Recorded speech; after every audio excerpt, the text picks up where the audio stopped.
This episode is brought to you by Shopify. Upgrade your business with Shopify, home of the #1 checkout on the planet. Shop Pay boosts conversions up to 50%, meaning fewer carts going abandoned and more sales going cha-ching. So if you're into growing your business, get a commerce platform that's ready to sell wherever your customers are. Visit shopify.com to upgrade your selling today. This episode is brought to you by Progressive Commercial Insurance. Business owners, meet Progressive Insurance. They make it easy to get discounts on commercial auto insurance and find coverages to grow with your business. Quote in as little as 6 minutes at progressivecommercial.com. Progressive Casualty Insurance Company. Coverage provided and serviced by affiliated and third-party insurers. Discounts and coverage selections not available in all states or situations. This episode is brought to you by Principles. Are there limits to the U.S. government's debt growth? What will happen if the debts are not curtailed? What should policymakers or investors do? Those are urgent questions that legendary investor and New York Times bestselling author Ray Dalio addresses in his new book, How Countries Go Broke: The Big Cycle. The book comes out in June and is available for pre-order today, wherever books are sold. I'm Dr. Jen Ashton, your host for Season 2 of The Visibility Gap, a podcast presented by Cigna Healthcare. Throughout this season, we'll be tackling something vital, the women's health gap. We'll hear from real people and experts as we unpack important topics like maternal health, menopause, and heart disease. Listen in and download the new season wherever you get your podcasts.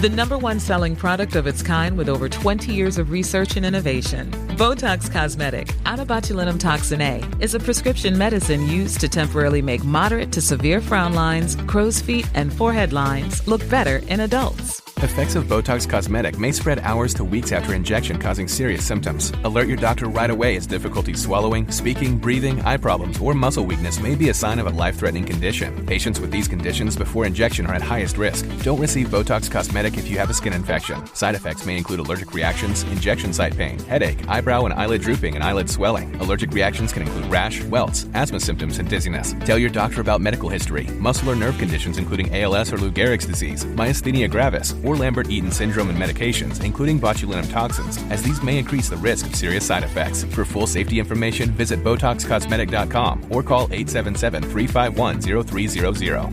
See for yourself at BotoxCosmetic.com.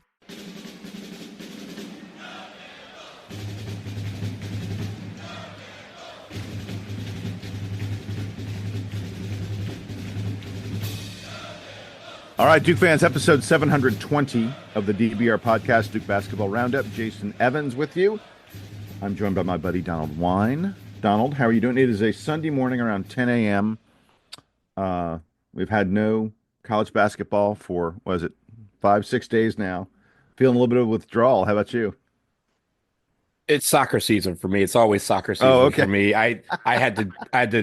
I'm on press for a couple of local DC teams, and I had to write articles for 2 games that occurred at the same time. Jason asked me how I watched 2 games at the same time. It's called multitasking.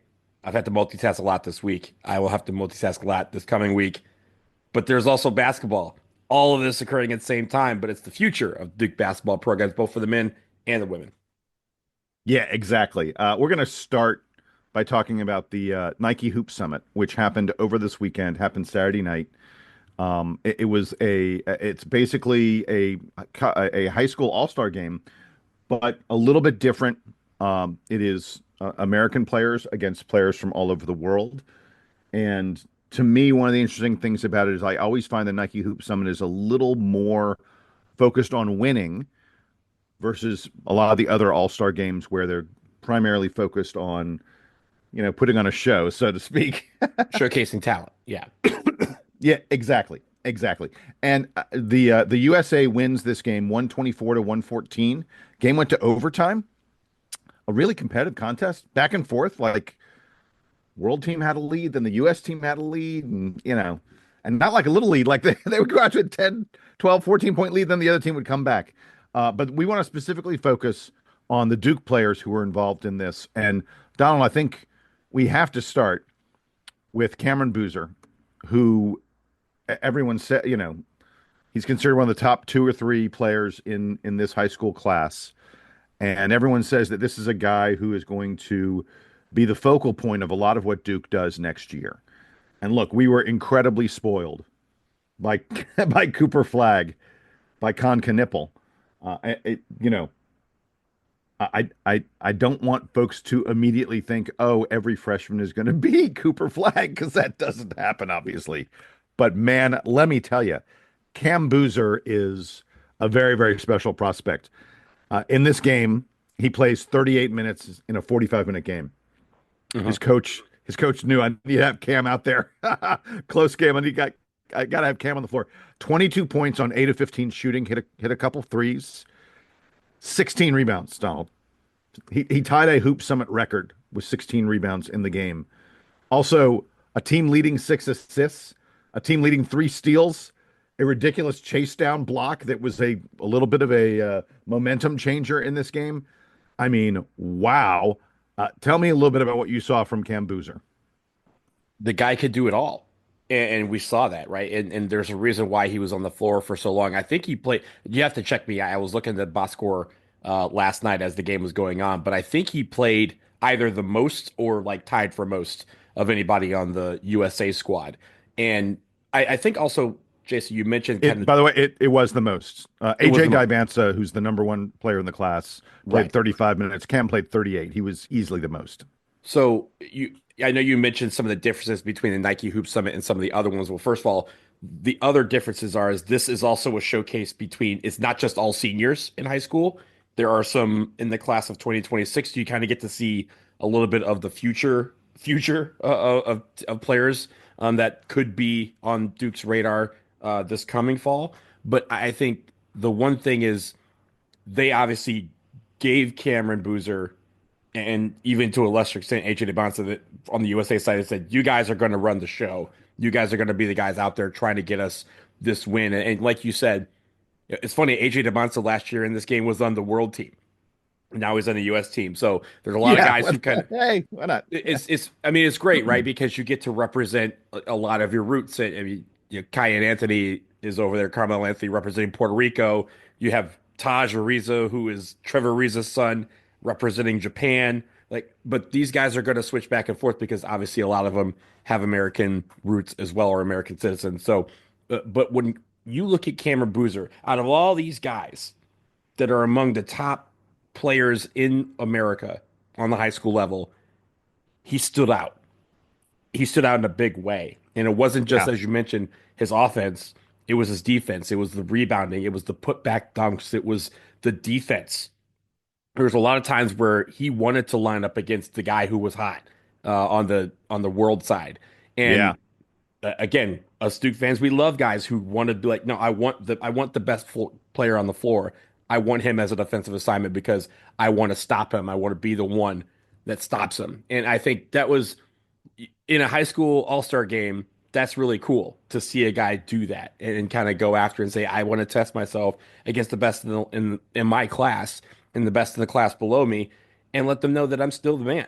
And despite the fact that Cameron Boozer was, I think, by all accounts, he's kind of dipped in some polls to number 3, but on the composite, he's number 2. It's either AJ DeBansa, him, or Darren Patterson.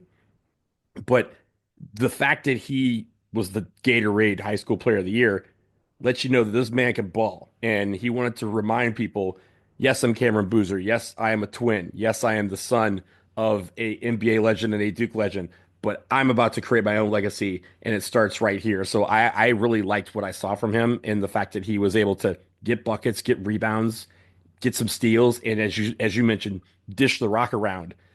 As a Duke fan, you should be very excited about what you saw last night from Cameron Boozer and how it would look in a Duke uniform. Every single person who watches Cameron Boozer play, and I'm not talking just about the All-Star games. I'm talking about the practices, because there was a week of practices these guys had. And a lot of people will tell you learn more from watching what these guys did in practices and scrimmages and stuff than you do from the one single game. Everyone who watches Cameron Boozer play comes away and says 2 words: skilled and productive. You just hear those words again and again and again about him. He is exactly as advertised. He's not going to be a super explosive player, but he's going to be one of the most skilled big men to come into college basketball in, I don't know, a hell of a long time. And by the way, you mentioned quickly his defense. I read reports from people who said this guy communicates on defense way beyond his years. They said it during the broadcast. They said he never stops his mouth, and not in a trash talk kind of way, but just talking about where he is on the floor, where guys are on the floor, and whether he's bringing help. All these little communities of things that help you on defense. Yeah, exactly. Communications will not be a problem for him, and that is such a huge thing to hear about an incoming freshman. He plays smart. He knows how to exploit angles. He shows skill in every aspect of the game. Like, you put him in the post, he'll score in the post. You put him on the perimeter, he'll score on the perimeter. You ask him to pass the ball, he's a smart and willing passer. I can't believe he led the team in assists, and he does that kind of thing all the time. Plays really well with the ball in his hands and his nose for rebounds. I mean, come on. Dude has legs and a trunk, just a really solid frame. You cannot move him. He won't be pushed around. You cannot move him out of the post when he's going for a rebound. Marvin Bagley, a few years ago in 2018, Marvin Bagley averaged 11.1 rebounds, 21 points for Duke. 21 and 11. Those were eye-popping. Ridiculous. Numbers. If you think about it, that's still ridiculous to this day. Outrageous. I will not be even remotely surprised if we get similar kind of numbers out of Cameron Boozer. And by the way, one difference, Bagley did that while not really playing great defense, not getting great. I think Bagley averaged 1.5 assists a game. I'm telling you, Cam Boozer is going to do 20, 10, and probably 4+ assists, and he's going to play great defense. I think when you look at the rebounds, the one thing that I also saw last night from Cameron Boozer was his footwork and positioning were great. And they can still get better, right? Because he's still in high school. But man, that is where rebounding comes from. That's how you can get a steal base, and you can average 10, 11 rebounds a game. Is because a lot of times he doesn't have to work for the rebound because he's in the right spot. He puts his body on the guy. He has the positioning, and then he goes and gets it. Even if you're not going to block him out, then you get the tip dunk that he had last night, right? Where he can sky over a guy, grab the rebound because he's in a better position than they are, and he knows where the shot is coming off of the rim for him to actually go and get it. So I really like that part. And Jason, just to get back to the communication part, on offense last night, in Cameron Crazy's next year, you're going to hear this a lot. You're going to hear this from him and probably other guys on the floor. He's on the ball and he's like, ball, ball, ball, ball, ball, man, man, man, man, hedge, hedge, switch, switch. If you're on offense, you have already tuned out, right? You're already like, I don't know what's going on. I don't know why this dude is yelling ball in my face. All you're worried about is the fact that this guy is yelling, but his teammates all knew where he was on the floor. They knew where their man was coming. They knew where the screen was coming from. They knew what was going to happen when that screen got there. When you're able to react to something that the offense is doing 2-3 steps before it happens, you got him. And that's where the communication comes in. That's why he's so effective. That's why he's the most decorated high school basketball player ever, right? Because his teams win because they're able to talk to each other and understand exactly what's going on around the floor. That's what's coming to Duke University. That's why the Shire and the coaching staff went so hard after Cameron Boozer and Kaden Boozer, because those guys are winners. They communicate, they talk, and on a defense that they want to continue to push and elevate, defensive communication is absolutely vital because you want to know where the offense is going before even the offense runs the play. And again, as we saw many times this year, when we start calling out the plays and where these guys are going, that shakes another team to its core and it gets them out of their element. And that's how you have teams who put up 40 or 50 points against Duke while we're scoring 80 or 90. You know who Cameron Boozer reminds me of just a little bit, and he's not nearly the shot blocker that this guy was. The big fundamental, Tim Duncan. Mm-hmm. And Tim Duncan's nickname was the big fundamental because it was like, okay, he does all the little things the right way. Well, also it was a joke, right? Because everyone's like, oh, like compared to like the Shaqs of the world, like, man, this man's boring. All he does is fundamental stuff. Fundamentals give you 5 championships, ladies and gentlemen. Yeah, exactly. but it's impossible not to see a little bit of that. Look, and I don't want to do too much of comparisons to kind of stuff for Cameron Boozer. Here I am. I mentioned Marvin Bagley, Tim Duncan. We all know his father. I mean, like, you want Cameron You Boozer haven't is going to be the compared him first to Cameron Carlos. Boozer. What is wrong with you? It's an easy comparison. Exactly. It is kind of an easy comparison. But no, just the fact that Cam Boozer is so fundamentally sound and so skilled in so many different ways, but not like flashy or showy, although that chase down block was pretty that was pretty showy.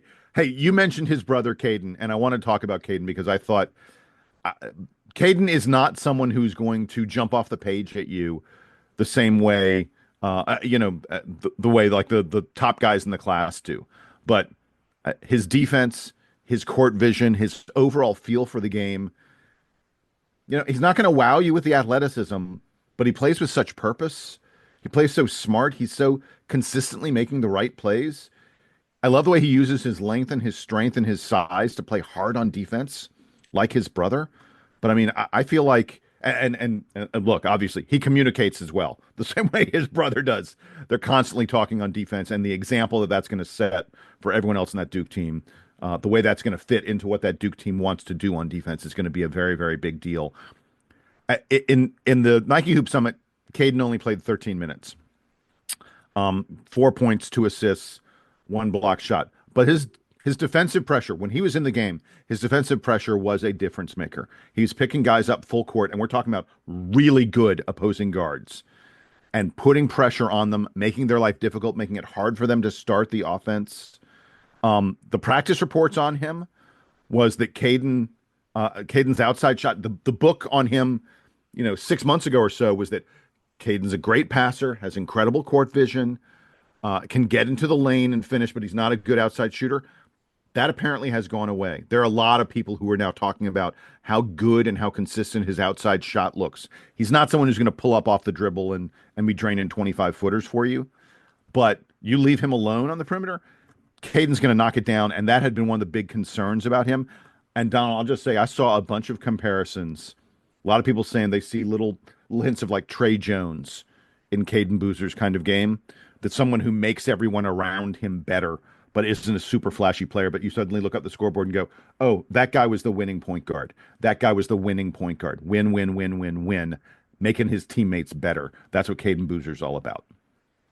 I think the reason why he played only 13 minutes is because this game went to overtime, and late in the fourth quarter and throughout overtime, the coaching staff went with guards who could create off the dribble and create shots. They wanted guys in there who were shooting. Darius Acuff, and he was going off, Arkansas. Right? Yeah, he was unbelievable. Yeah, yeah. But at the same time, it wasn't indicative of how they view Kaden Boozer. And you mentioned the shot, right? The book on him has always been that he's a facilitator, and yeah, it makes a lot of sense, right? His twin brother is 6'10" and is one of the best players in the country. You're going to feed him the rock, and along with other guys that he played with. Jace Richardson was on the Columbus High School team for 3 years before he went to Michigan State. And I think the idea, though, is he's not going to hunt for his shot. Last night, he did not take a three. And it wasn't because he didn't have opportunities, but because he wanted to showcase the fact that he can get the ball to other guys. He can play the defense. Again, he's going to do some of those non-statable things on defense. Just, locking the other guy down, making it where he can't get a shot off, making it where they have to give the ball up in a bad position, where they have to then further reset the offense. Those are the things that Kaden Boozer is going to do. The shot's going to be there. He's not going to shoot 18 shots a game. He's not that kind of point guard. He is a point guard, like facilitator first. And I think the idea is going to be that as this goes along, yeah, he's going to be able to shoot. Because honestly, Jason, if he wasn't a great shooter, then we wouldn't be going after him as hard. Because I think the idea is he's not going to be taking 13, 14 shots or even like 6 threes or anything like that. But like you said, when he's open, when the offense works its way around and next year and they're getting the ball into the paint outside and flipping around like we kind of did this year, guess who's going to be wide open? The guy who started the offense. It always happens. And then he's going to be able to have some of those moments where he's going to be wide open and take the three and knock it down. Again, it's not going to shoot a ton of them. But when he's open, you got to put a body on him, because if you don't, he will make you pay. And if he doesn't make you pay via the three, he's going to dribble around you, someone else is open, he's able to find that guy. He's going to get a lot of assists next year. So I'm really excited about what I saw from him last night. And like you said, despite the limited time he had on the floor, there's reasons why that transpired. But I think that does not say Kaden Boozer is any lesser than any of these guys, because I think that he is arguably the best point guard, true point guard in this class. And thankfully, his brother's going to be on the receiving end of a lot of that, along with another guy that we saw last night. Yeah, talking about Nick Haminia. God, I just did it. No, Jason. This is a good moment, because his name, ladies and gentlemen, his actual last name, right, is spelled Khamenia, and everyone has been saying Kaminia, but Jason, I know why, because his first name is Nick, and Nick Kaminia kind of rolls into each other. Yeah, but ladies and gentlemen, his last name is actually Haminia.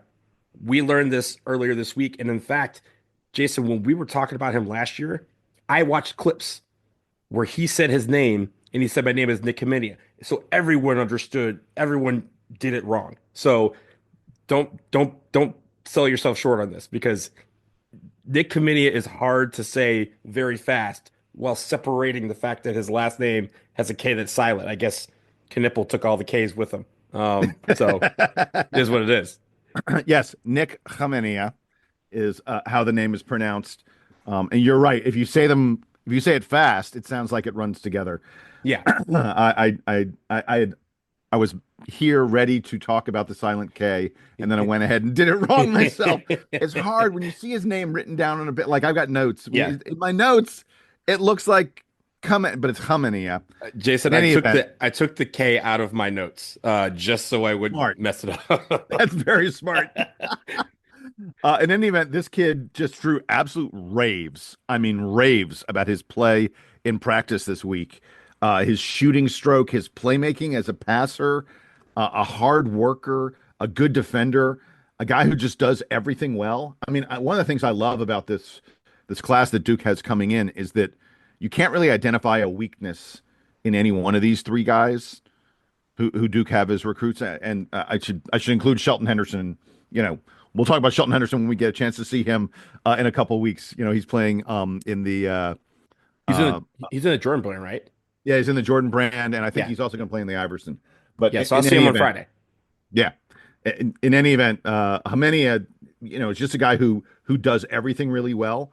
I think it's significant. He was one of the guys coming off the bench. He was not a starter, but he's the guy off the bench who played the most minutes. He played 20 minutes coming off the bench, which is a big role for a guy. And as we've talked about, the coaches take this seriously. They're playing the guys who they think can really contribute. So he plays 20 minutes at the Nike Hoop Summit. He missed all three of his threes, but his stroke just looks really good, really solid. You could tell he was confident taking them. He hit a pair of shots in the lane where he got hit and finished anyway. Good to see him finishing through contact like that. It feels like the physicality of the college game probably won't be a big issue for him, which is always something you worry about as a freshman. And I loved the practice reports that I read day after day after day that this is sort of like we talked about with Kaden Booth. This is a guy who makes the players around him better, that he understands. He's a smart ball player, understands the geometry of the game, and has a really good shooting stroke, even though we didn't necessarily see it in the Nike Hoop Summit game. Jason, I think, well, first of all, I know a lot of people online were kind of saying that Haminia had a game kind of opposite that of Knipple, but last night, Silent K Haminia had a little bit of hard K Knipple in his game, right? That play that he had where he kind of took the guy off the dribble, kind of worked his way down, kind of dad move style, and got to the block and was able to lay it in off the glass through contact. We saw that a lot this year, especially down the stretch from Knipple. So, I also found it very funny, but also great at times, because I think for about 5 or 6 minutes of this game, Jason, we saw Kaden Boozer, Cameron Boozer, Nick Haminia, Nate Ament, and AJ DeBonsa on the floor at the same time. So I'm like, okay, so there's 3 guys who are definitely going to Duke, one guy who we're hoping will go to Duke, and then the number one guy in the class on the floor at the same time. So you kind of got to see a glimpse of what life could be like for the most part for us next year. And look, Haminia works well with those guys. He's kind of a guy that complements them, the Boozer twins in several ways. He's not gonna. They're not running up on each other, right? It's not like two of them play the same position and they're gonna be fighting each other. They clearly are friends and clearly love and and enjoy each other. So you can see that camaraderie and that chemistry already developing. We just talked a couple weeks ago with Sherry Norgard Knipple, who said that the kind of bond that the team got started with some of these all-star circuits last year. And so you can see that in the making again. And I think that is that was fun to watch. Also, you can see, despite the fact that he didn't make any of his threes, like you said, guess who did make any of his threes in a lot of games last year in these All-Star circuits? Isaiah Evans turned out okay, right? Yeah. So, so I think there's you can see the vision of what he's going to be and what he's going to bring to the team, and he starts knocking those down. It's a different story, right?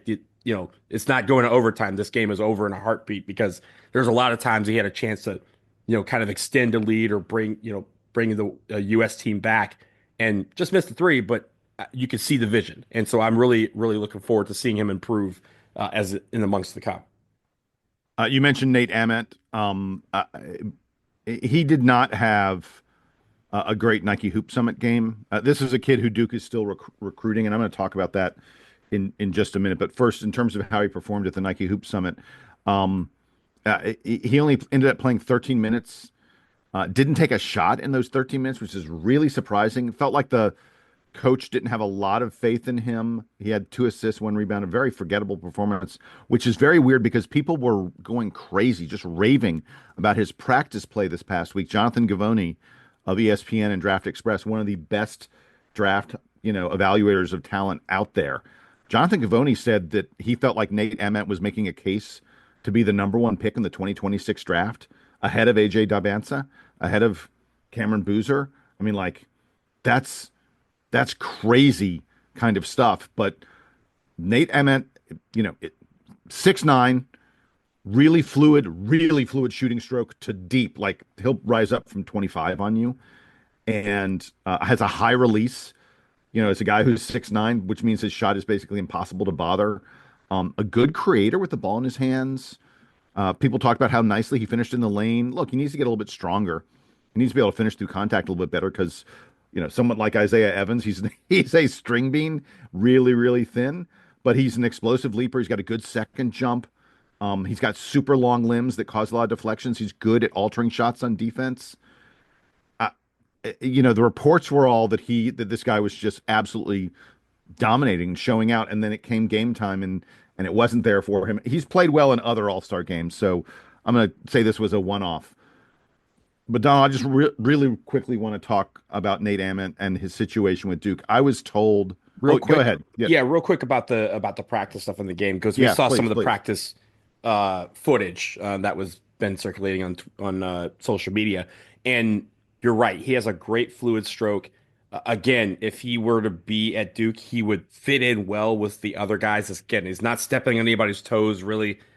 He can play, I think I saw one thing when him and Haminia were on the court together, which is the two guys who were maybe closest in, how and style of play, right? Where they could probably be, someone could say they were kind of competing against each other, but they were on the same team. And so you could clearly see now that that's something that could happen. But I also think when it comes to Nate Ament, his upside is incredible. And I think that's why a lot of people are saying, okay, I can see it.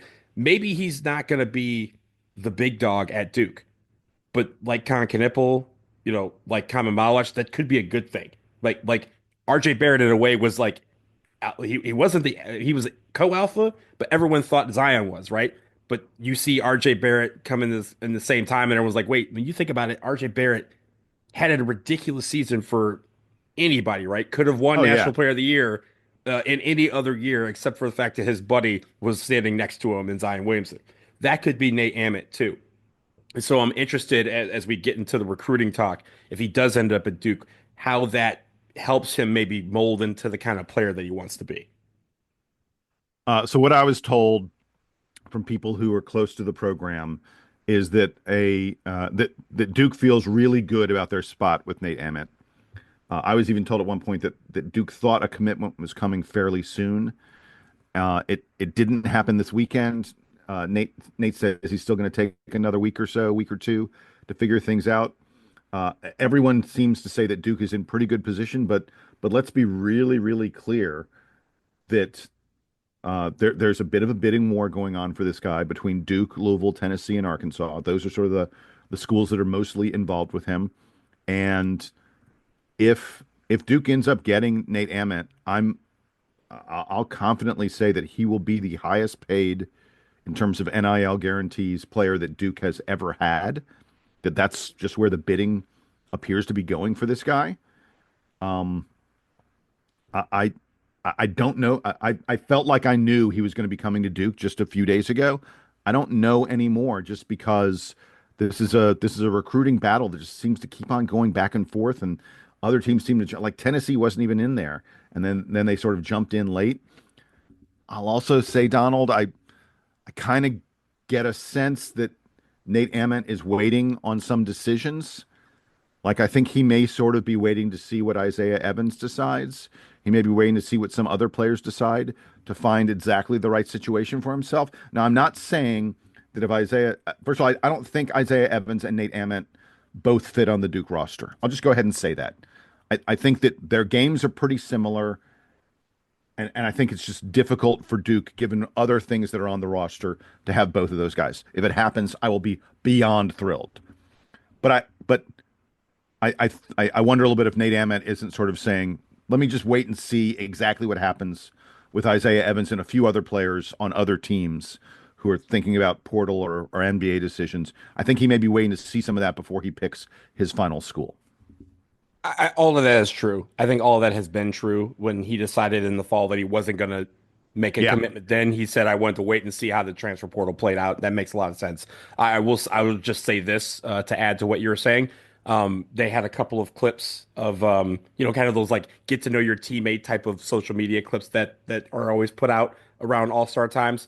And they had one with Cameron Boozer and Nate Ament. And Cameron Boozer was asking Nate all the questions. And he was like, hey, how's your recruitment with Duke coming?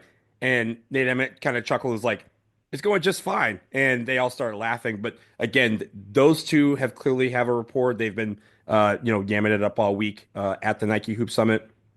Obviously, there's three guys that are coming to Duke that are, and if you on the women's side, you have Emily Skinner, who I'll talk about in just a second. You got all of them probably in his ear, talking about how cool it would be for all of them to play together, and the fact that they were able to do that this week. So it's if he doesn't come to Duke, it does not feel like it will be because of fit. In the sense of his class, there might be some other factors in play, and I still even kind of debate the Isaiah Evans, Nate Ament situation, only because I've heard they're very good friends. I think when Ament came to Duke for his visit, Slim was the guy kind of showing him around. So so that part is fine, and it may be just just kind of like we've done in some previous classes. Let's get the guys in, and then we'll figure out how we play them. It all comes down to, in the end, maybe the NIL money might have something to do with it. Not that he's going to just go to the highest bidder, but there's going to be a lot of combination. I'm just saying there's a lot of factors here at play. It's not just one, it's not the other. But him not coming to Duke would not mean anything derogatory about what's going on here or who might be staying or how much money we might be giving. So just everyone just kind of make sure you hold on to that. I also want to mention, because it's the elephant in the room, regarding Isaiah Evans, that there have been numerous reports. Even though Isaiah Evans has not entered the transfer portal, there are numerous reports that there are schools coming at him, and they talk to agents and stuff like that. They talk to people who are close to the player. Supposedly NC State, Will Wade, the new coach at NC State, apparently has made Isaiah Evans one of his priorities, that he thinks that I can weaken one of my ACC rivals and make myself better at the same time. And the word out there is that NC State is making a really, really big offer to Isaiah Evans. And by really big, I'm talking it could be $3 million or more. That's the talk that's going on out there. I don't know that anybody's made any decisions yet. I know that John Shire is still talking to a lot of these different players. And I think it's very interesting and notable that we haven't yet heard the announcements from Duke about who's turning pro. We haven't yet heard announcements about guys entering the portal, but I'm going to tell all of you that all of that is going to be coming in the next week or two. And I I fully expect you will see, first of all, a lot of guys declare for the NBA. I think that Duke's going to have 4 guys declare for the NBA, 4 of our 5 starters, and the 5th starter being Sion James. Yes, I think Tyrese Proctor is going to declare for the NBA draft. And I think that it's very, very likely you're going to see, a couple Duke guys perhaps enter the transfer portal, even if it's just to look around, not necessarily to say that they're automatically leaving, although I think it's decently likely. But the word is out there that people are putting in huge, huge offers on Isaiah Evans. And again, going back to sort of what started this, the Nate Ament conversation, I'm not sure Duke's in a position to make the kind of NIL commitments to both Nate Ament and Isaiah Evans that makes sense. And by that, I mean, it's not that Duke doesn't have the money. It's that, is your money really spent wisely if you're paying those 2 guys the kind of money it's going to take to keep them both on a roster? Because I think that they are so similar in many ways. I think with regards to the timing, we've got a lot of emails over the last few days about like, hey, what are the timing situations for all these guys? And last year, as you remember, a lot of it came fairly quickly, but we still had some guys that we waited a long time for, right? Like Jeremy Roach and Tyrese Proctor. We waited a few weeks before they made their decisions on what they were going to do. I think first of all, the deadline for players to enter the draft is in like 2 weeks. So we still got time. The portal deadline is at the end of the month, I want to say. So there's still time for these guys to make the decisions. And I want portal's the 22nd, I think. April 22nd. 22nd. I'm sorry. Oh yeah, they moved it up a little bit this year. Right. Yeah. Thank you. But like I stress that to say everyone chill. In a sense, because I think we want these guys to make the time to make those decisions. Some of these decisions have already been made, right? Like, we can assume, right, that Cooper Flag is going pro, right? All this talk about him coming back, like we would love that, but it's probably not going to happen. But it may be just like social media, right? They're taking the time to wait for the time to make the announcement and make it where they have their day. Duke rolls these things out. The NBA draft announcement, Duke rolls them out in a way that makes sense, that gives each player a chance to shine. Yeah. Right. And I think I think that's we're going to get that over the next week or so, for sure. Yeah. We get those days, right, where we get to celebrate with the accomplishments that they had at Duke and wish them well as they go to their next chapter. So, that's coming. But I also think that no news does not mean good news. No news does not mean bad news. No news just means there is no news and we just need to hang on. But you can stay with us. And as the news comes, we will react to it as it comes along. Jason, before we get to break, I wanted to talk about the women's side of things on the Nike Hoop Summit, because we had one of the future players of the incoming class for Kara Lawson there, Emily Skinner. She started the game, had 21 minutes played, 13 points on 5 of 7 shooting. She hit 1 3. She made her 2 free throws. She had 3 rebounds, 4 assists, and 2 gotcha steals, like call the cops type of steals. She's very good. And I've said this over and over again. Duke is getting a real good one to Emily Skinner. If you have not, the recaps are up on Peacock, so you're able to watch the full replays.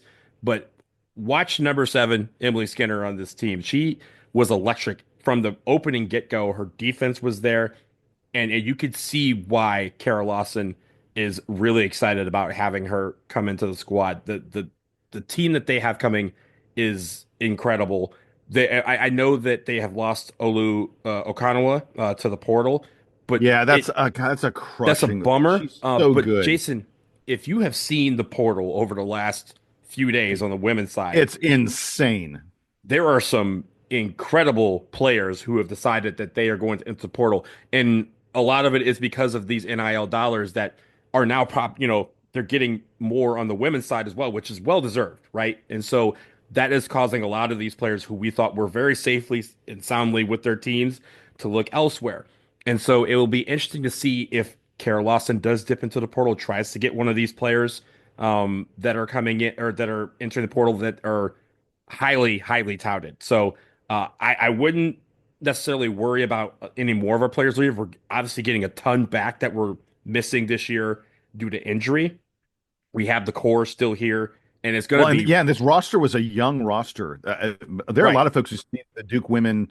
look, the preseason rankings came out before Okanawa decided to transfer, and she's a key, hugely important player. Wasn't she ACC tournament MVP? Yeah, she was. Mm-hmm. Yeah, I mean, hugely important player for Duke. So losing her to the portal is a big deal. But there are a lot of folks out there who say this Duke team is a preseason top 5 team.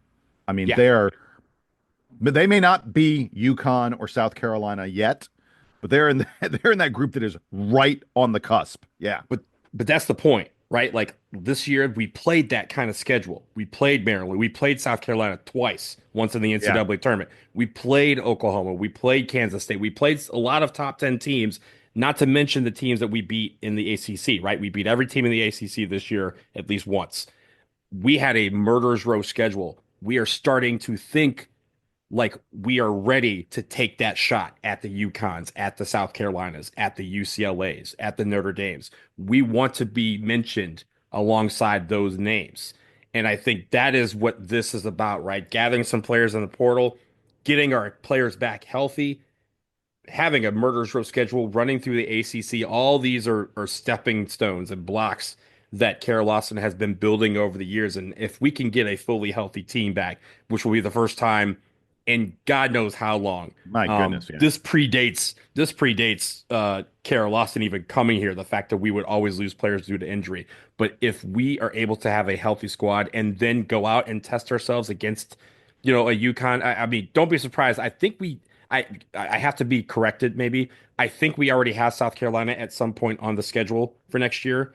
I know they're looking at other games of the similar quality to try and, again, make this schedule where they go, hey, when we get to the NCAA tournament, these are the teams that we keep running into that we need to get past. So we need to learn how to beat them. Yeah. And we need to learn how to play with them and stick and make it where hanging tough with them is not viewed as a positive. It's viewed as we could have won this game. So I'm really excited about the future of this team.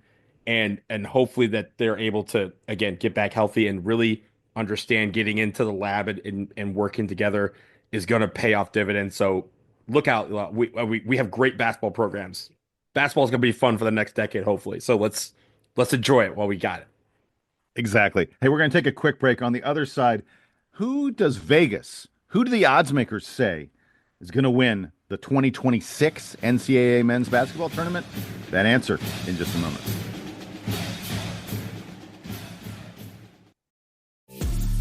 This episode is brought to you by Amazon Business. How can you free up your team from time-consuming office tasks? Amazon Business empowers leaders to not only streamline purchasing, but better support their teams so they can focus on strategy and growth. Free up your teams and focus on your future. Learn more about the technology, insights, and support available at amazonbusiness.com. Last week was our first playoff game, and my plaque psoriasis was so itchy under all my gear. Sometimes just thinking about scratching could take me out of the moment. And then my doctor told me I could get clearer skin with a pill called Otezla. Otezla apremilast is a prescription medicine used to treat adult patients with plaque psoriasis for whom phototherapy or systemic therapy is appropriate. Otezla can help you get clearer skin after just 4 months. Okay, ready for the next game. Talking to my doctor about a pill was a total game changer. Don't use Otezla if you're allergic to it. Get medical help right away if you have trouble breathing or swallowing, swelling of the face, lips, tongue, throat, or arms. Severe diarrhea, nausea or vomiting, depression, suicidal thoughts, or weight loss can happen. Tell your doctor if any of these occur and if you have a history of depression or suicidal thoughts. Live in the moment. Ask your doctor about Otezla. Call 1-844-4-OTEZLA or visit Otezla.com for prescribing info about cost, and more. Look around. You can find cars like these on AutoTrader, like that car right in your tail. Or if you're tailgating right now, all those cars doubling as kitchens and living rooms are on AutoTrader too. Are you working out and listening to this ad at the same time? Well, multitasking pro, cars like the ones in the gym parking lot are for sale on AutoTrader. New cars, used cars, electric cars, maybe even flying cars. Okay, no flying cars, but as soon as they get invented, they'll be on AutoTrader. Just you wait. AutoTrader. Acura's all-new ADX, a compact SUV that isn't just built for one thing. It's precision-crafted for everything. To escape the grind with available all-wheel drive. To go with your flow with available Google built-in. Hey Google, turn it up. Okay, turning up the volume. and crafted to be heard with an available Bang & Olufsen premium sound system. The all-new Acura ADX, crafted to match your energy. Acura, precision crafted performance. Take your vibes and go. Google is a trademark of Google LLC.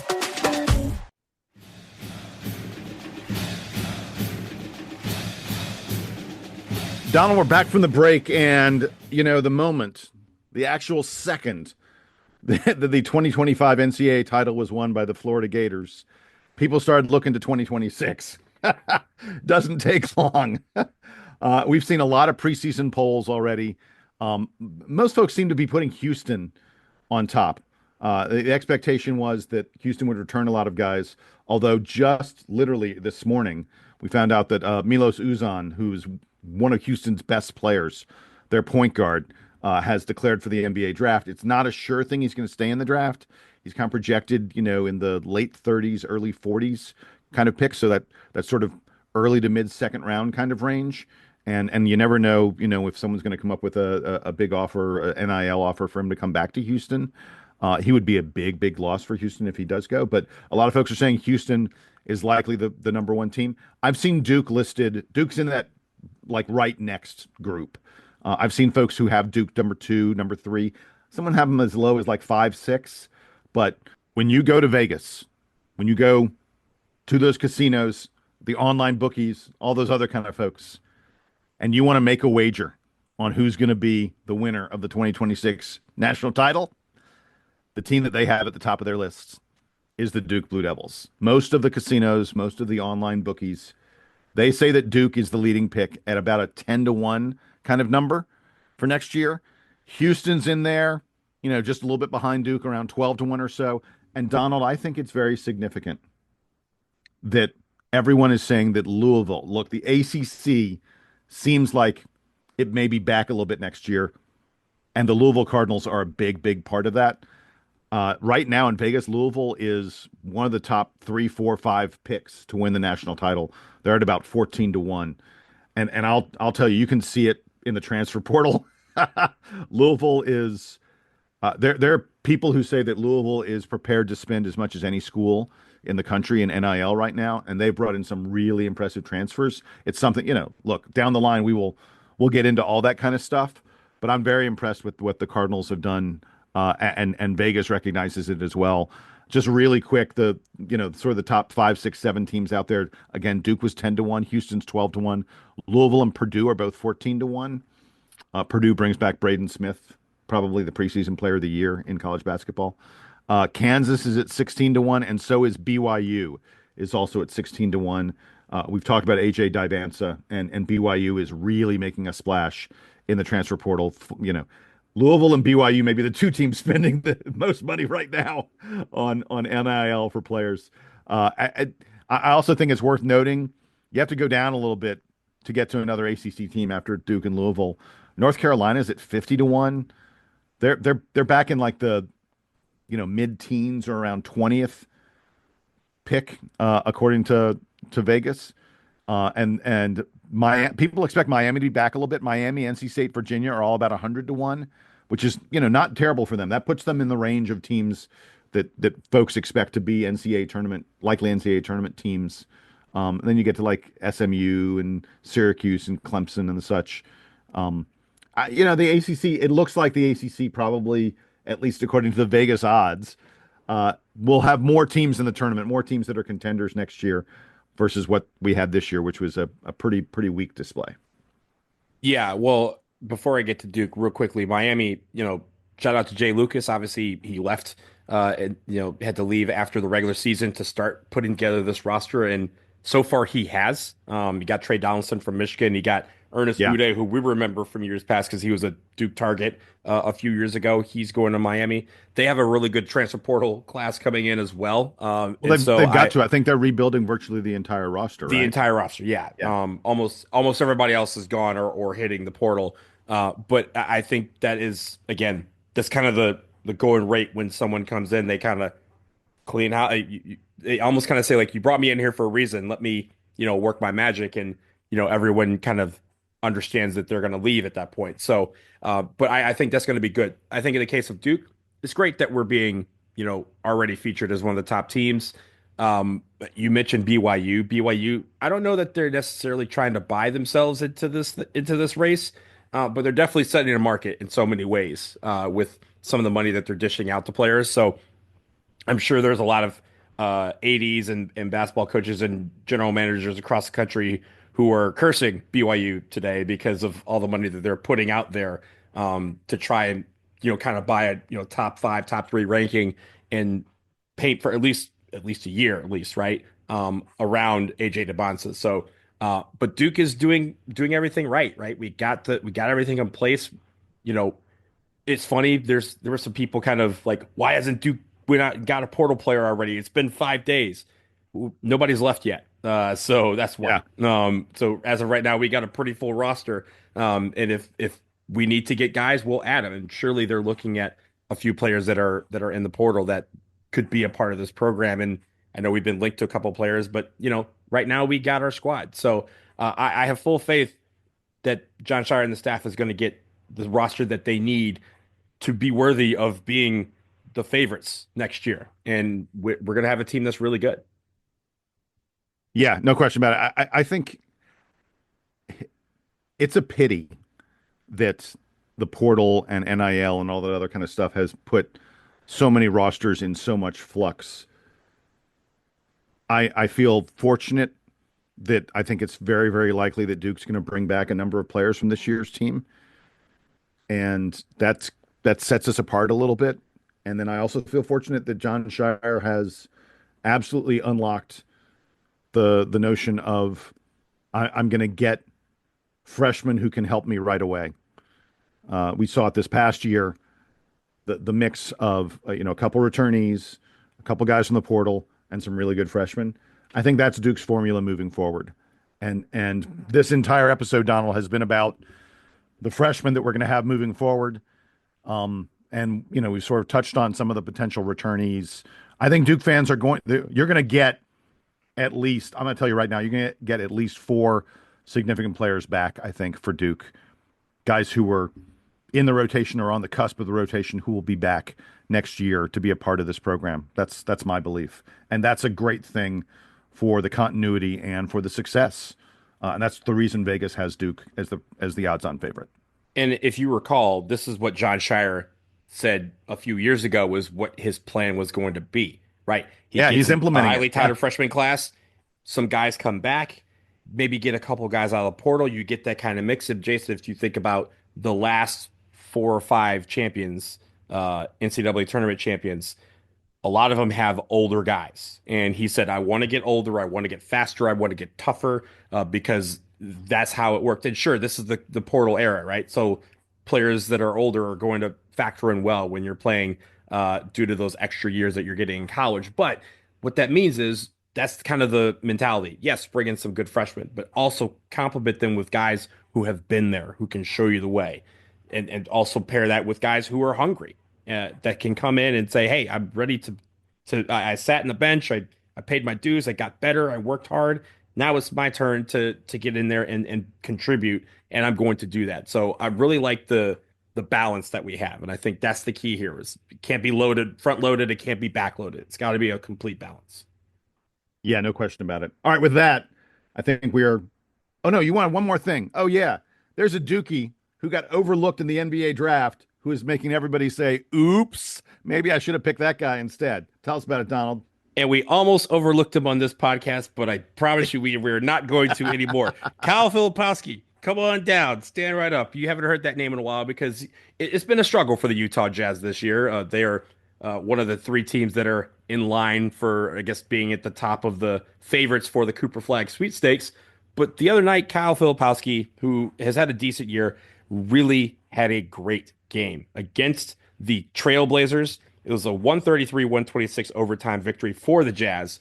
But in 34 minutes in that overtime game, Kyle Filipowski had 30 points on 13 of 17 shooting. He hit 2 of 5 threes. He hit 2 of 4 from the line. He had 18 rebounds. He had 5 assists. He had 3 steals, and he had 2 blocks. Remember that from Duke? That was the Kyle Filipowski that we all know and love, showing up. Dude, wait. I don't think we got it. I don't think we got a 30, 18, and 5 out of Flip. Hey, you get better as you get to the NBA, right? So yeah, exactly. The steady improvement. If you think about it, this could have been his junior year, right? He could have been getting us to the NCAA tournament, but no, I digress. I think Kyle Filipowski, right? That is the kind of game that we were hoping from him. And again, I'm sure the Utah Jazz were thinking, yes, we got first round talent in the second round, and this is first round talent. This is a guy who's capable of putting a team on his back in so many different ways. But again, we knew Kyle Filipowski as a guy who could, stuff the stat sheet, right, with a bunch of different categories. And the fact that he was able to get 38-18 while also getting a bunch of assists, a couple steals, and a couple of blocks, like that's the Kyle Filipowski we love. And we're really glad to see that so late in the season, despite the fact that things have not been going well for the Jazz, he's still out there trying to improve and help his team win. Yeah, by the way, I mean, you mentioned the Jazz have been struggling. They had lost like 10 in a row or something like that. And that game where he had 30, 18, and 5, that was the game where they broke that losing streak. And the other thing is that game is not an outlier. Like literally the very next game, he had 15 points and 13 rebounds.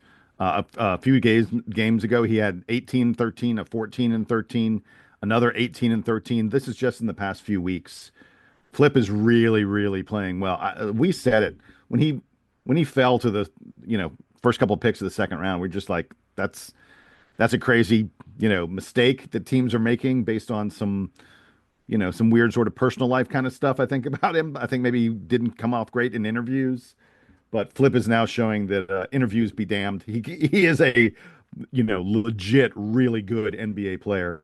And it may be that all this works out nicely for him because second round contracts, you can sometimes get to free agency, get to a bigger contract faster than some of those guys who go in the first round. So this could all work out really, really nicely for Flip. I'm glad for him. It's 30 and 18 at NBA level is just like crazy. That's a nice number. It's a nice number. It's a very big number. All right, with that, we're going to wrap it up here in the latest edition of the DBR podcast. Hey, a quick sort of programming-ish kind of note. We're obviously on pins and needles waiting for NBA announcements, portal announcements, recruiting announcements, all that kind of stuff. It may be that the podcasts come at you a little bit of an irregular kind of speed because of that, because there isn't a lot of other stuff for us to chat about just at this moment. But when those things happen, we're going to do our best to get on here, reflect on those players, reflect on what the decision means for Duke and all that other kind of stuff. It's worth noting that I'm going to be doing a little bit of traveling, so it may be that you're getting Donald and one of our very, very qualified guest hosts instead of me. So everybody, don't worry if you don't hear from me for a little while. Party on the podcast. On the other hand, I may try and get on. I'm going to be about 13 time zones away, so it'll take some challenging timing on our part, but we'll see what we can do. I may try and I'm going to Japan. I may broadcast from Japan. That'd be a first for the DVR podcast, right? I have not been to Japan, so yes, that would be. There we go. Adding countries. Yeah. In any event, until then, he is Donald. I am Jason. You are the audience, and this is the Duke Band playing us out and taking us home.